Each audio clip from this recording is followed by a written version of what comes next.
The Yellowstone Supervolcano Old Faithful Geyser Eruption at the Upper Geyser Basin today. The live camera is giving us beautiful shots. It's about 5 minutes after 8 when I started recording this from the live camera, and I'll leave a link below for you so you can see it. So this Yellowstone supervolcano is one of the 20 some odd supervolcanoes of the Earth, a caldera, and the volcanic caldera supervolcano, Yellowstone National Park in Wyoming. The caldera and most of the park are located in the northwestern corner of the state, and the caldera measures 43 by 28 miles. And post-caldera lava spills out a significant distance beyond the caldera proper.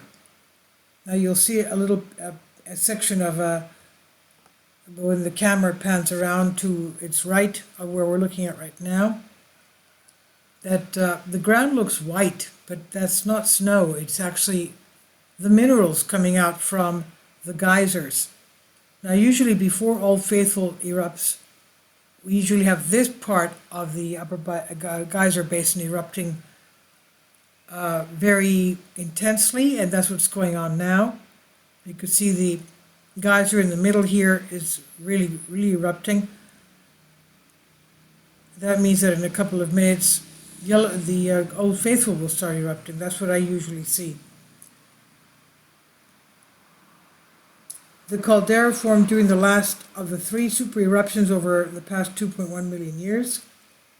The Huckleberry Ridge eruption 2.1 million years ago, which created the Island Park caldera and the Huckleberry Ridge tuff.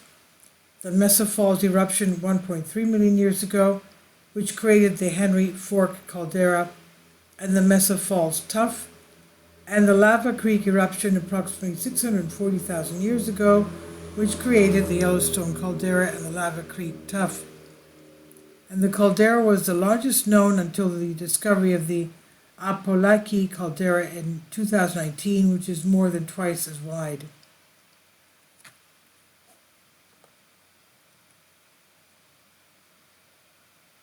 Over the past 16.5 million years or so,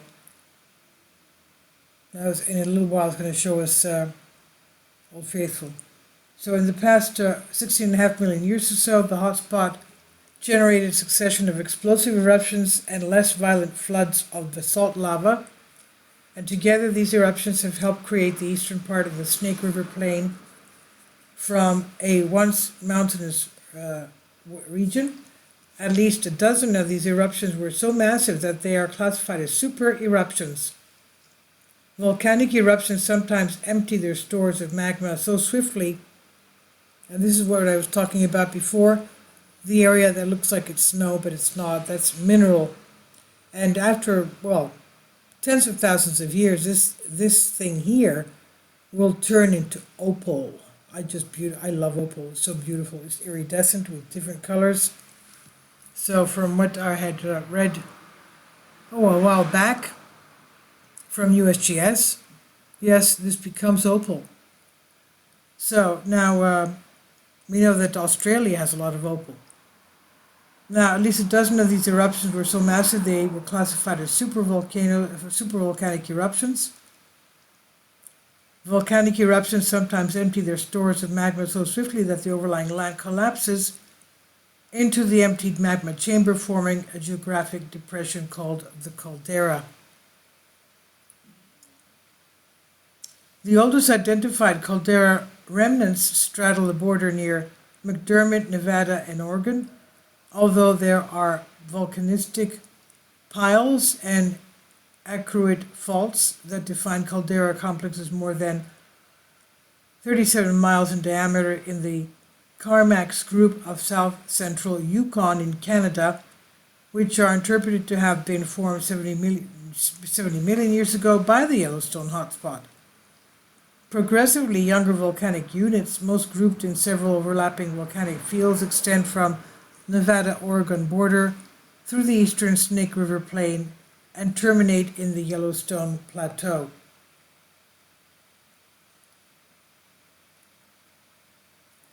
So loosely defining the term supervolcano has been used to describe volcanic fields that produce exceptionally large volcanic eruptions. We know that the volcanic ash, here we go, Old Faithful starting. There we go. That's it. There we go. Whoa! Sometimes it goes like 300 feet high. That's a beautiful, strong eruption. Yes. And the buildings to the right of the volcano here is the Yellowstone Inn, where the tourists can spend their vacation or stay overnight as they visit the park. And you can see some visitors there in the back pathway. There they go. I have this running at around 4 times the speed so that you don't spend too much time looking at it, but that's a lot of water coming out. And we know Yellowstone has 60% of the world's geysers and over 10,000 hydrothermal areas. And the northwest section of Wyoming is also inflating. The ground is inflating. Although geologists say that Yellowstone actually breathes, it inflates and deflates and inflates and deflates.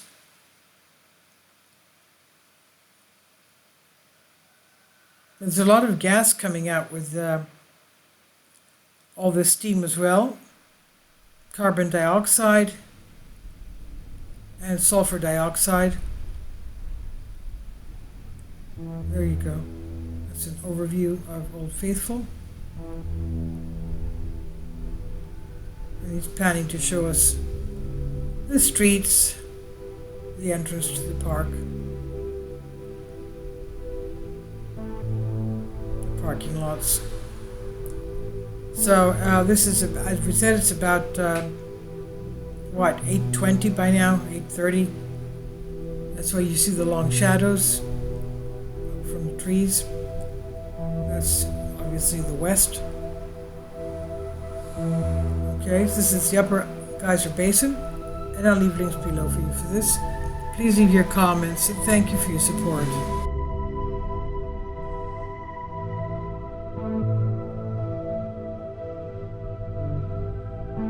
Please support my Patreon account.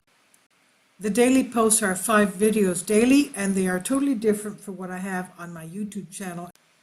Thank you so much for your support and that you find all my content so interesting. You'll find the Patreon account details in the description box below.